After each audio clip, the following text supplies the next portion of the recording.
네, 오늘도 겸손에 대한 부분들을 살펴볼 것입니다. 겸손은 진실이다.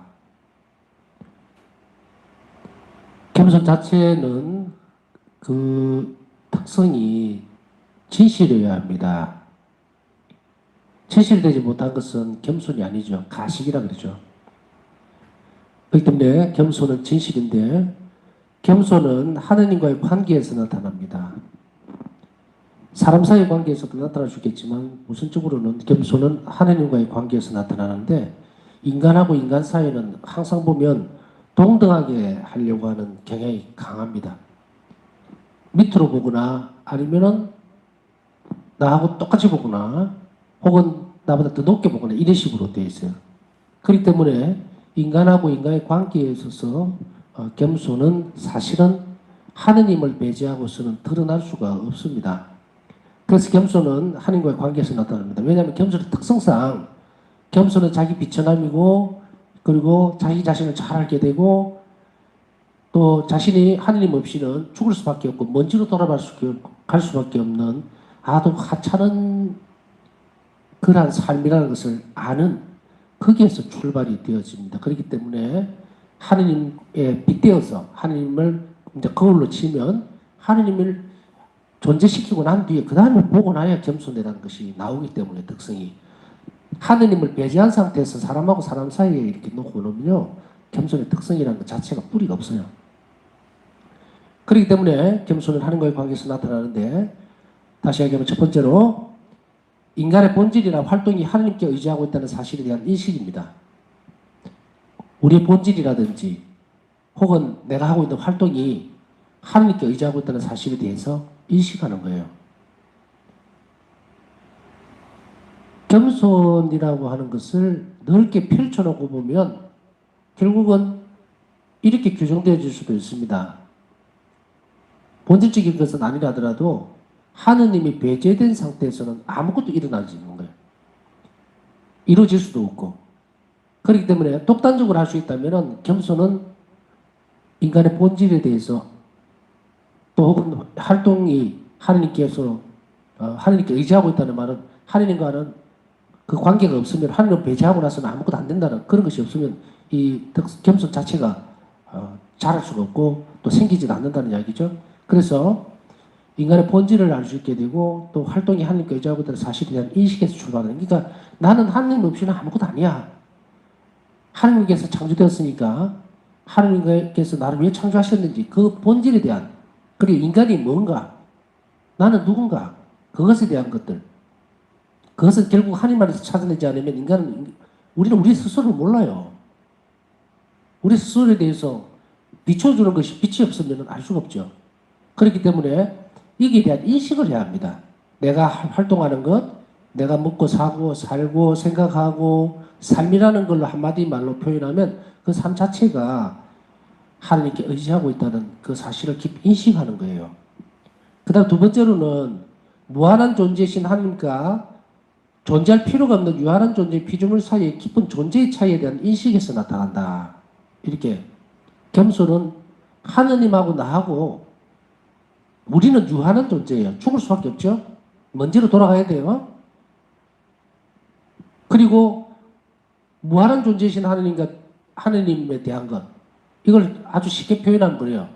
사실은 우리의 존재할 필요가 있느냐 하면 존재할 필요는 없어요. 우리 스스로가 뭔가를 만들어내고 내가 태어나고 싶어 나서 태어난 것이 아니죠. 존재 뿌리 자체가 우리 자신이 아니단 말이에요. 그런 의미에서 사실 하느님에게서는 완전한 분이기 때문에 하느님께서 인간의 존재를 꼭 필요로 했는가의 문제에서 이제 얘기를 하고 있는 거예요. 하느님께서는 필요로 하지 않습니다, 인간을. 그런데 왜 우리가 창조되었느냐? 그것은 바로 하느님의 깊은 자비 때문에 그런 거예요. 사랑이 흘러넘치다 자비가 완전하기 때문에 그것이 투사된 거예요. 그래서 사람이 창조된 것이지 하느님은 뭐 필요에 의해서 뭐가 부족하기나 한 것처럼 그렇게 해서 사람이 창조된 거 아니다라는 이야기예요.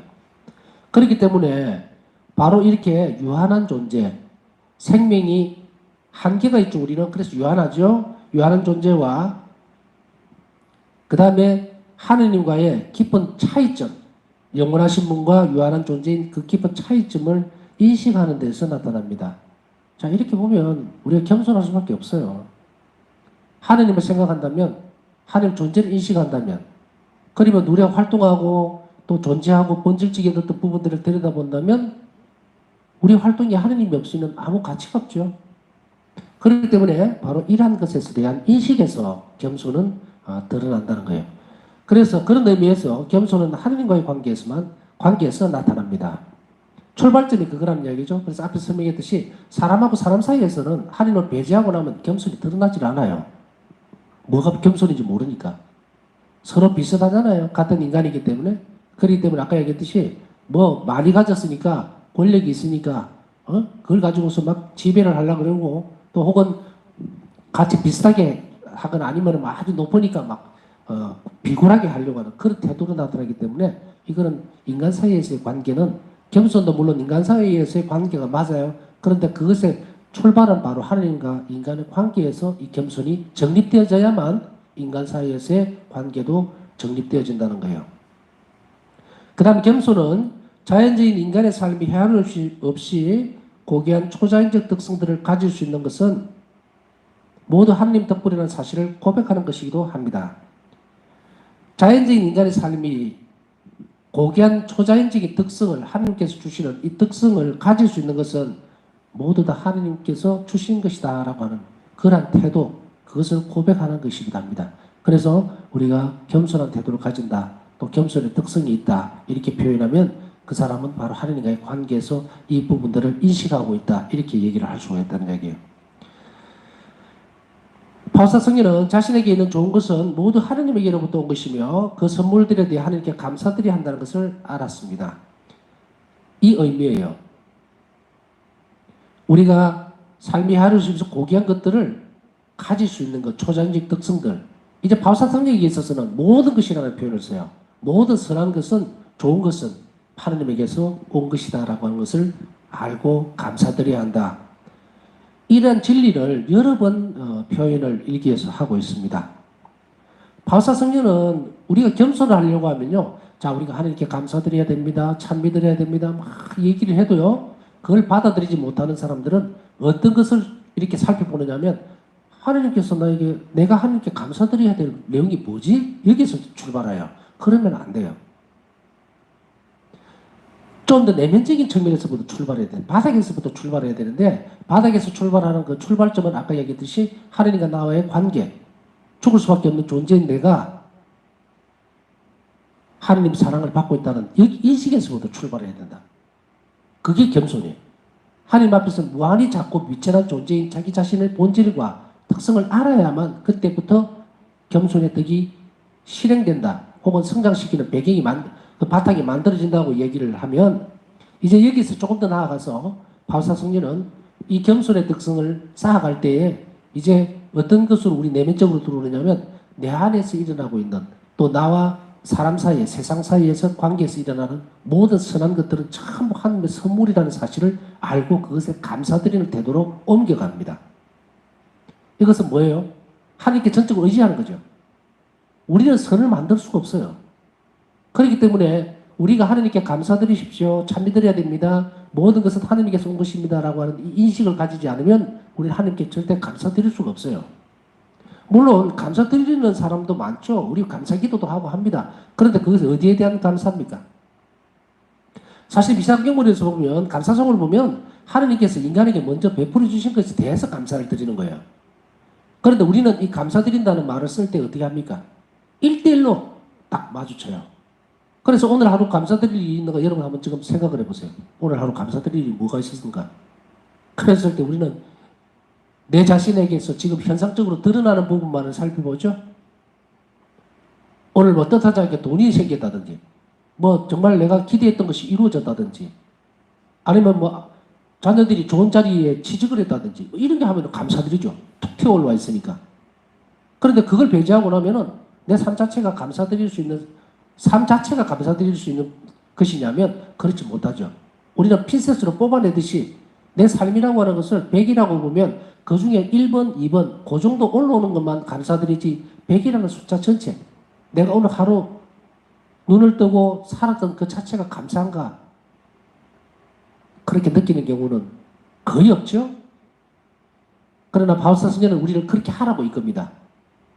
매 순간 살아서 숨 쉬는 것, 오늘 하루 지냈던 것, 오늘 좀 별로 안 좋은 일이 있었던, 혹은 좋은 일이 있었던 모든 것들은 다 하나님 섭리에 달려있다고 믿을 때에 그때는 모든 것들이 어떻게 됩니까? 감사로움으로 다 바뀌게 돼요. 그 다음에 예수님께서 바울사성녀에게 고통스러운 체험을 허락하시면서 네가 체험한 것이 바로 너 자신임을 알아라. 그리고 너는 오직 나의 은총에 의해서만 내가 너에게 풍성히 베풀어줄 선물과 영원한 생명에 참여할 수 있다는 사실을 알아라. 일기 1559번. 고통스러운 체험을 겪으면서도 바로 고통을 겪을 수밖에 없는 불쌍한 인간 존재, 바로 그것이 우리입니다. 그래서 예수님께서는 네가 체험하는 것이 바로 네 자신이다. 네 처지다 이 말이죠. 우리는 고통 속에서 헤어날 수가 없어요. 하느님 없이는. 우리가 하느님을 배제하고 나면요, 고통 속에 고통이라는 자체만으로 빠져서 죽을 수밖에 없어요. 예수님께서 고통과 순환을 당하셨기 때문에 우리는 그 안에서 영적인 기쁨과 하늘나라에 대한 희망을 가질 수 있다고 얘기했죠. 그러니까 고통이 변화되는 거, 그건 하느님 없이는 불가능한 문제입니다. 그래서 바울사성녀는 우리에게 뭘 이야기해 줍니까? 고통 중에서도 평화롭다는 표현을 쓰죠. 그것은 인간이 절대로 만들어낼 수 있는 부분이 아닙니다. 만일에 우리가 예수님 없이 이 고통 속에 빠져 있다면 우리는 어떤 삶을 선택하겠습니까? 죽을 때까지 괴로운 거예요. 그러나 우리는 예수님을 만나고 또 바울사성녀가 얘기해주고 있는 이 고통의 부분들, 그것은 하나님께서 허락하신 것이라고 인식하고 받아들이고 알게 되는 순간에 우리는 그곳에 풍부한 은총이 감추어져 있다는 것을 알게 되죠. 그러면 그것은 내적 기쁨으로 바뀌게 돼요. 그래서 고통이라고 하는 신비죠. 고통의 신비 자체가 어떻게 평화롭고 기쁨으로 바뀌는지 세상 사람들은 절대로 알지 못합니다. 그 영혼이 느끼는 거예요. 예수님을 주님으로 고백하는 우리 자신들에게서만 느낄 수 있는 이런 초자연적인 부분이에요. 이거 얼마나 감사로운 일인가. 우리가 어떤 부분들에 대해서 감사드리고 좋아라 그러고 쫓아가는 거, 이 세상에서 얻을 수 있는 거 많습니다. 기쁨도 세상에 있어요. 즐거움도 있죠. 쾌락도 있죠. 그러나 그것이 오래 갑니까? 고통도 있습니다. 그러나 고통은 하느님을 떼놓고 나면 끝없이 고통스러운 거예요. 태어날 길이 아무것도 없습니다. 죽음만이 그 고리를 끊어준다고 생각하지만 그러나 죽음 또한 우리에게 평화로움을 주지 않습니다. 하느님을 배제하고서는. 그러니 우리가 예수님을 믿고 예수님께서 이 바울사성녀를 당신께서 선물로 주셨다는 것이 얼마나 감사로운 일인지 우리는 그것을 알고 시작해야 합니다. 예수님 당신 자신을 우리에게 선물 주셨기 때문에 우리는 행복한 사람들이에요. 너무도 행복한 사람들입니다. 우리가 세상의 부와 명예와 권력과 모든 것을 다 가졌다 하더라도 고통이 딱딱 쳐버리면 모든 것이 소용이 없어요. 모든 것이 소용이 없습니다. 고통 중에 죽어가는 암 환자들이라든지 말기에 암 투쟁을 하고 있는 혹은 정말 불치병을 하고 있는 사람들에게 어떤 것을 갖다 대도 필요가 없어요. 그 사람에게는 고통을 없애달라고 합니다. 그러니 이것이 얼마나 우리 삶에 있어서 깊이 뿌리박고 있는 것인지 그런 측면에서 보더라도 이 고통을 승화시키고 체험하고 그것을 우리의 선익을 위해서 하나님 나라의 선물로 바꿔주는 그 하느님을 내가 믿고 있다는 것이 얼마나 대단하고 기쁜 것인지 모른다. 하느님을 선물로 주셨어요. 이제 좀 있으면 성탄이죠. 우리는 이런 분을 모시고 산다는 것이 이분의 이런 하느님의 자녀라는 것이 얼마나 행복하고 기쁜 그런 부분인지 모릅니다. 그러니 그리스도교인들은 어깨를 딱 펴고 살아야 돼요. 움츠러들 세상에 대해서 움츠러들 필요가 없다. 당신 아들을 선물로 주시는 성탄 사건에서 우리는 확실하게 표정으로 드러나죠. 그렇기 때문에 바로 우리가 의식적으로 아드님이신 성자 예수님을 우리에게 주신 하느님 이렇게 추상적으로 가서는 절대로 우리는 하느님을 만날 수가 없어요. 본질적이고 실제적이어야 합니다. 그렇기 때문에 겸손의 등은 반드시 닦아야 돼요. 그 겸손의 뜻 가운데에서 우리는 무엇을 해야 될 것인가? 무엇을 매번 연습해야 될 것인가? 내 삶 자체가 선물이라는 사실에 대해서 오늘 받아들여야 합니다. 이것이 출발이에요. 하나님께서 내 삶을 허락해 주신 것에 대해서 감사드리고, 그리고 하나님 없이 나는 살 수 없는 존재라는 것을 고백해낼 때에 겸손의 출발이 됩니다. 그러면 하나님은 우리에게 예수님을 선물로 주시는 거예요. 그래야만 이 초자연적인 특성에 대해서 계속 나가게 되면, 한 번 맛을 들인다는 표현을 쓸게요. 예수님에게서 기쁨을 조금이라도 알게 되면 세상적인 기쁨은 아무것도 소용이 없어요. 다 밀려가 버립니다. 그러니 전에도 말씀드렸듯이 우리가 예수님께 따라가기 위해서는 무슨 수련을 한다, 뭐 이러면서 뭘 끊어야 된다, 잘라내야 된다, 멀리 해야 된다. 아무 필요 없어요. 그런 부분들은. 떼낸다고 떼내시는 게 아니에요. 그럼 어떻게 해야 되겠어요? 예수님께 가까이 가면 돼요. 예수님께서 주시는 기쁨과 예수님께서 시키는 것을 하면 이것이 좋으면 이거는 싫어져요. 이게 은총입니다. 그렇게 해서 자연스럽게 하느님 것으로 채워줌으로 인해서 이런 좋지 못한 것들은 밀려나가 버리게 만들어야 돼요. 그렇지 못하고 우리가 하느님을 보지를 못하고 자꾸 자기 스스로가 뭘 끊어버려야 되고 악습을 떼내야 되고 막 이렇게, 그게 아니라 모든 삶의 순간이 선물이고 나에게 있어서 좋은 것들, 조금이라도 좋은 생각이 있었다면 그 하나님의 선물이라고 생각하고 선은 하나님께서 오는 것이니 그분께 참 믿으리고 감사드리면 그 영혼이 열려버리는 거예요. 그러면 싫습니다. 이제 이런 것들이. 왜 싫어지는가? 사랑하는 분에 대해서, 사랑하는 예수님의 아프게 하지 않으려고 해요. 이제 밀어내기 시작하죠. 그래서 떨어져 나가버립니다. 그렇기 때문에 악을 볼 것이 아니라 선을 보시라 말이에요. 하나님께서 선하게 활동하시는 그 모습만 생각하고 내 안에서 선함을 심어주시는 하나님만을 따라가야지, 자꾸 이렇게 보면서 예수님을 따라가면서 뒤를 돌아보면서 뭐 이것 때문에 내가 잘 못 가고 있지 않는가, 그런 거 할 필요 없다. 예수님은 알고 계시는 거예요. 그렇기 때문에 사랑은 악을 밀어내버립니다. 그러니 우리가 추구해야 될 것은 악과 사랑을 비교하고 갈 필요가 없어요. 그래서 바울사성에는 이 수련을 계속 시키죠. 우리도 계속 해야 돼요. 그래서 오늘 아침에 일어났을 때에 또 지금까지 살면서 오늘 내가 정말 감사드렸던, 정말 선한 생각을 가지게 만들었던, 하다못해 오후 3시기도 지켰으면 정말 불쌍한 영혼들을 위해서 예수님의 뜻에 합당하게 예수님 기뻐하시는 그 일, 그것을 내가 표현을 했으면 그 선한 일이에요. 그럼 감사드려야죠. 주님 오늘 3시기도 하게 해주셔서 너무 감사드려요. 이게 계속 반복돼야 됩니다. 이게 수련이에요. 이런 것들을 이야기하는 것이지, 뭐 오늘 하루 뭐 맹숭맹숭, 아니 어제 같은 하루, 뭐 오늘 같은 하루 똑같은데 감사드릴 것을 짜내갖고 나올 게 있는가? 그렇게 하면 감사드릴 내용이 하나도 없습니다. 왜냐하면 아직까지는 외형적으로 자꾸 보려고 그래요. 현상적으로 일어나는 일들에 대해서만 감사드릴 일이 있는가 성찰하죠? 아닙니다. 내 안에 내적 생활을 해야 돼요. 내가 오늘 정말 불쌍한 영혼들을, 또 혹은 어떤 뉴스를 보다가 예를 들면 뉴스를 보다가 정말 불쌍한 어떤 처지에 있는 사람이 있을 때, 예수님 저들 정말 배가 안 고팠으면 좋겠어요.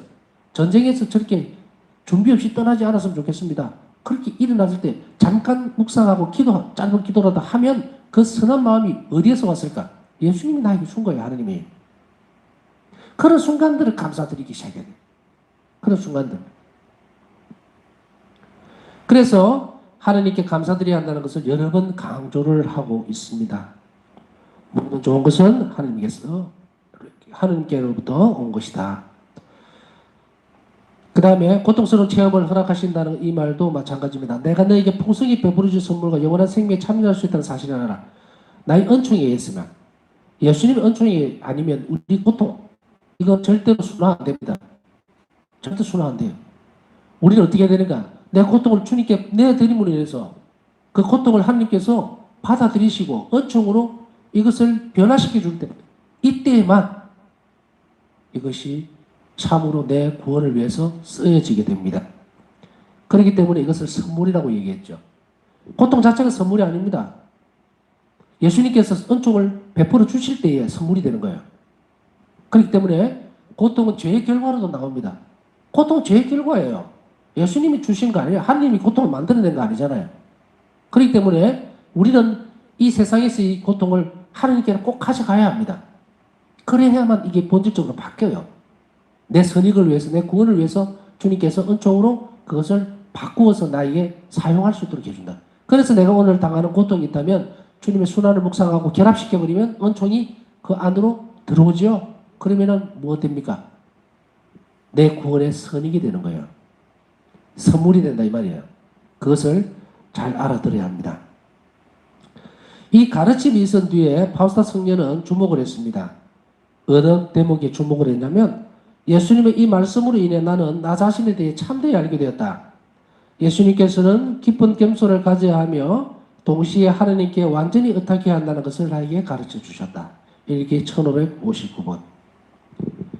우리가 아플 때, 고통스러운 일이 있을 때 우리 힘으로 헤어나지 못합니다. 못 벗어납니다. 그게 정신적인 고통이 됐든 육체적인 고통이 됐든 그것을 우리는 하나님께 가져가야 한다는 것을 알았다는 이야기죠.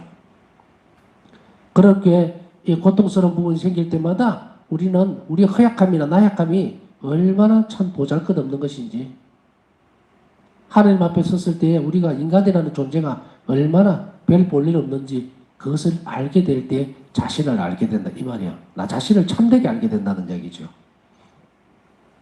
그 다음 겸손은 우리 자신에 대해 참되게 알게 해줌으로써 우리의 죄와 불완전함, 도덕적 나약함을 고백하게 합니다. 우리 자신을 잘 알게 될수록 내가 죄에 대해서 참 불완전하구나. 언제든지 이렇게 유혹에 넘어갈 수 있구나는 존재. 그 본질을 알게 되는 거예요. 나를 알게 되는 게 이런 부분입니다. 난 참 나약했구나. 정말 하나님 도움 없이는 나는 이런 것도 극복 못하고 이런 것도 못 넘어서는구나 하고 본인을 그 부분들을 자신을 알게 된다는 거예요. 그 다음에 도덕적인 나약함도 고백하게 됩니다.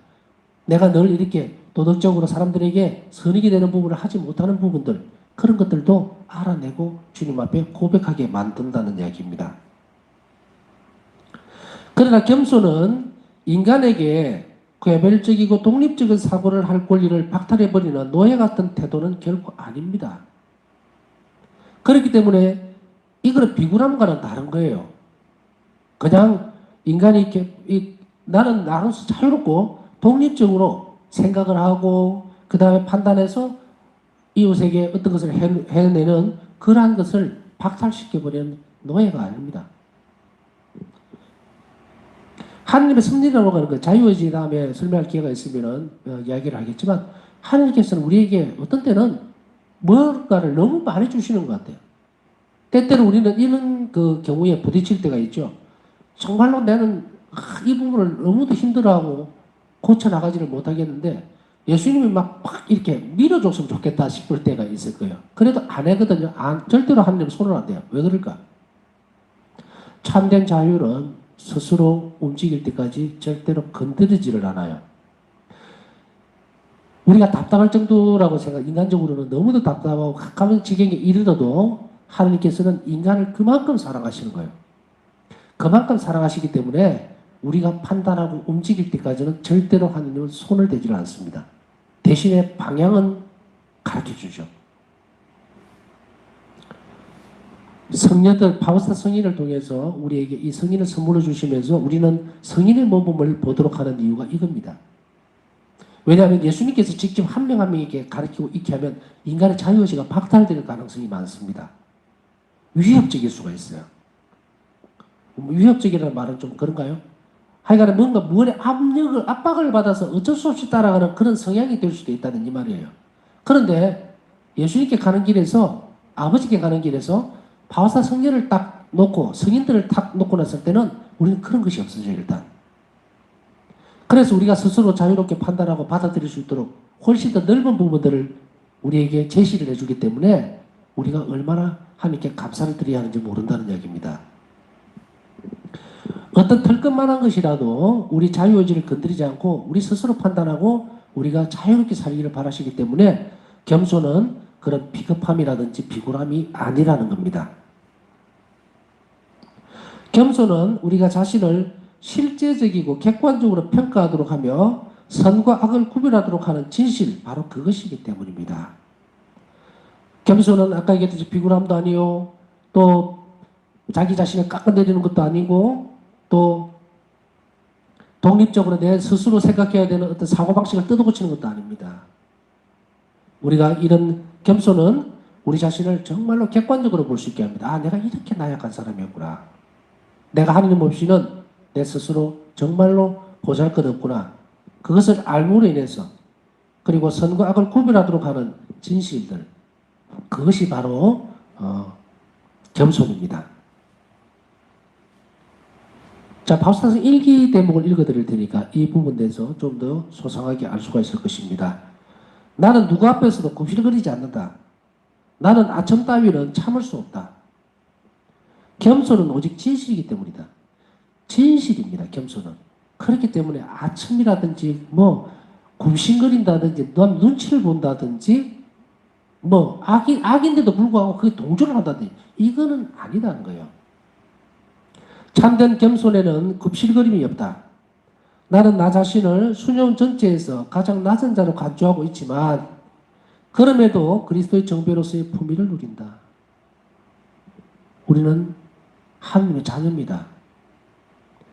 겸손으로서는 가장 낮은 자리로 갈 줄 알지만 그러나 그걸로 인해서 내가 품위를 잃지는 않는다는 거예요. 사람들이 나를 보고 거만하다는 말을 하는 것을 종종 듣지만 상관하지 않는다. 인간적인 판단이 우리 행동의 동기를 분별할 수 없다는 것을 나는 알기 때문이다. 일기 1502번. 놀라운 말이죠. 바울사 성인이 거만하다는 말을 들었다는 거. 의심의 여지는 없어요. 사람들은 자기 행동, 그 판단하는 사람이 객관적으로 그 동기를 가지고서 판단을 해버리기 때문에 그것에 연연할 필요가 없다. 그렇기 때문에 바울사 성령은 그럼 이 말을 어떻게 조금 더 돌려볼 수 있을까? 그것은 주님 앞에 양심적으로 나는 아무것도 거리낄 것이 없다 이 말이에요. 그렇게 행동했지만 다른 수녀들은 바울사 성령에게 거만하다고 얘기를 합니다. 그러나 우리 행동의 동기를 분별할 수 없죠. 왜냐하면 바울사 성령은 행동의 동기가 분명합니다. 예수님 사랑의 뿌리를 깊이 내리고 움직였기 때문에 그것이 때로는 완강해 볼 수. 하나 예를 들어 볼까요? 어떤 사람들이 바울사 성령을 많이 괴롭힙니다. 어떤 식으로 괴롭히느냐면 와서 이런 식으로까지 얘기를 해요. 그러니까 수녀님은 예수님하고 친하다고 들었습니다. 그러니까 제가 요런 것 있는데 그거 한번 좀 물어봐 주세요. 그랬을 때 바울사 성령은 그게 필요하다면 말씀을 해주지만 답을 줄 때도 있어요. 그러나 그것을 바울사 성령을 테스트해 보기 위해서 그렇게 디밀 때는 완전히 완강하게 잘라버립니다. 두 번 다시 말을 못 꺼내게 만들어버렸어요. 이런 부분들이 이제 이 사람들에게서는 거만하다. 소위 얘기하면 뭐 예수님하고 좀 친하더니 이런 부분들 우리 일상생활에서도 일어날 수 있죠. 정말 말도 안 되는 이야기들을 해나가면서 그것에 대해서 거부하거나 거절하면 아이고 뭐 조금 안다고 뭐 한다고 뭐 비아냥거리죠. 절대로 수줍을 필요가 없다. 겸손은 진실이라는 것을 잊지 말아야 합니다. 진실에 대한 태도는 결코 교만하지 않습니다. 그렇기 때문에 그러나 행동의 동기를 구별하려고 하는 수없이 많은 공격들이 있을 수 있다는 것을 우리는 하나님 앞에 잘 성찰해내야 됩니다. 바울사 성령은 이런 부분들이 누차에 걸쳐서 많이 있었어요. 그래서 택도 아닌 정말 말도 안 되는 그런 이야기들을 가지고 와서 바울사 성령을 떠보기도 하고 하면서 뒤에서는 뭐라 그러냐 뭐 조금 친하다 그러더니 내 말도 안 들어주고 그런다. 아주 교만하고 거만하고 그런 비아냥거림들에 바울사 성령은 절대로 움직이지 않았다. 이거는 사람들은 일반적으로 겸손은 별로 좋아하지 않는다. 솔직하고 정직한 겸손보다 아첨을 더 좋아한다는 사실을 보여준다. 오 진리시여 당신은 너무나 자주 억압받고 거의 항상 겸손의 가시관을 쓰고 계십니다. 진리는 항상 겸손의 가시관을 쓰고 있다. 일기 1482번. 일기를 이야기하는 건데요. 아까 앞에서 읽어드렸던 것 우리 한번 잘 기억하면서 우리 삶에 겸손이 얼마나 중요하고 어려운 것인가에 대해서도 한번 생각해 보아야 합니다. 성찰해 봐야 되겠죠. 그러면서 우리 행동의 동기가 주님 사랑이었다면 절대 흔들리지 말고 그 사람들의 어떤 비아냥거림이라든지 업신여김이라든지 이것을 두려워할 필요는 없습니다. 그래서 바울사 성경은 이렇게해서 이 글을 쓰고 있죠. 일반적으로 사람들이 겸손을 별로 안 좋아합니다. 거만하고 뭐 잘난 척하고 똑똑한 척하고 이거 좋아하지 겸손한 것 절대 안 좋아합니다. 또 솔직하고 정직한 겸손보다 아첨을 더 좋아하죠. 나에게 뭐 와서 뭔가를 해주려고 하고 막 우리 삶에 있어서 큰 오늘 이 부분들은 우리가 나아가야 될 방향. 전에 말씀드렸죠. 이 공부는 기둥을 하나하나 세우는 거라고. 뼈대를 잘 세우면 내가 지금까지 혼란스러워하던 부분들이 정리가 됩니다. 정리가 되고 거기에 대한 해답이 있어요. 치료제가 되고 약이 됩니다. 그러니 이 뼈대를 잘 세워서 내가 이런 부분들이 참 취약점이었구나. 이렇게 하면 이랬었구나. 라고 하는 부분이 있다면 그것은 뼈대를 올곧게 세우면 우리가 하나님 보기에 좋은 모습을 갖출 수 있게 된다는 것. 그러함으로 인해서 이 겸손의 특성도 아울러 커진다는, 성장한다는 사실을 함께 기억하면서 오늘 이 시간 주님께 우리에게 겸손의 덕을 더 깊이 할 수 있도록 은총을 주십시오 하면서 묵상하도록 하겠습니다.